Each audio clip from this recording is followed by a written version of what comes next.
Hello, as always, from Southern Ontario, September 5th here in Canada. So if you watch the channel at all, you know my pet peeve, and it's beyond a peeve, are electric vehicles. These things, they're criminal.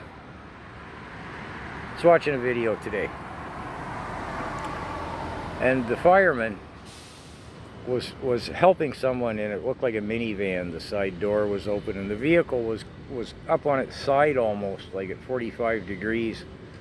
At an intersection. It had been in a fender bender, and the fireman's leading in trying to assist someone, and the vehicle of its own accord lurches forward and rolls over on him.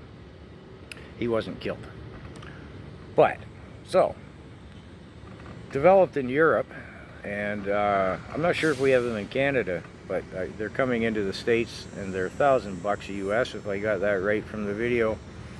They sell a device that will plug into the charging port of, I think it's like 7 different electric vehicles, including the Tesla. Plugs into the charging port, and it liaisons their little electronic brains with the SUV, or not the SUV, the EV, to tell it not to move. And it might or might not liaison. It's got color codes to tell you. More training for the firemen, emergency responders, etc. Come back to that a little more in a moment. So this thing, if it works right, is going to liaison with the little ECUs, the electronic control units of the EV, to tell it not to move.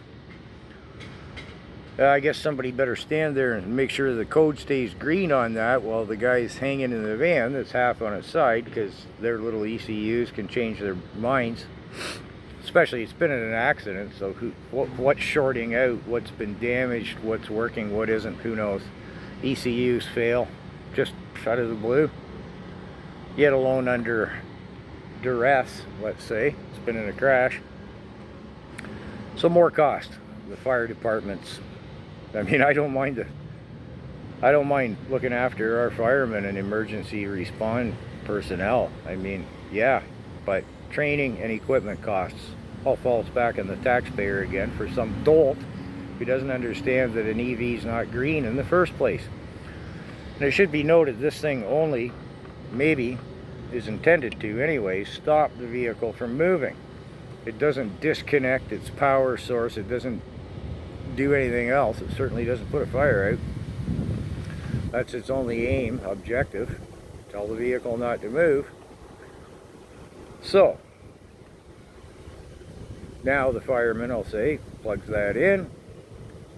Hopefully the vehicle won't move. Now he's got to find, they have somewhere in the car, it's different in every EV manufacturer's location, a disconnect switch to disconnect the power from the battery. More training. You can just see the guy beside the road reviewing the manual. Where do I plug this? I'm sorry you're screaming in there, getting vaped by poisonous gases and maybe electrocuted, and you're about to burst into flames, but I'm sure you can't blame me if I just check the manual to see where to find that thing. Oh, that corner of the car smashed. Oh, sorry. These things, who buys them? What's wrong with these people? They're not green, to boot. They're certainly not safe. Yeah, it's beyond a pet peeve. Thanks for listening.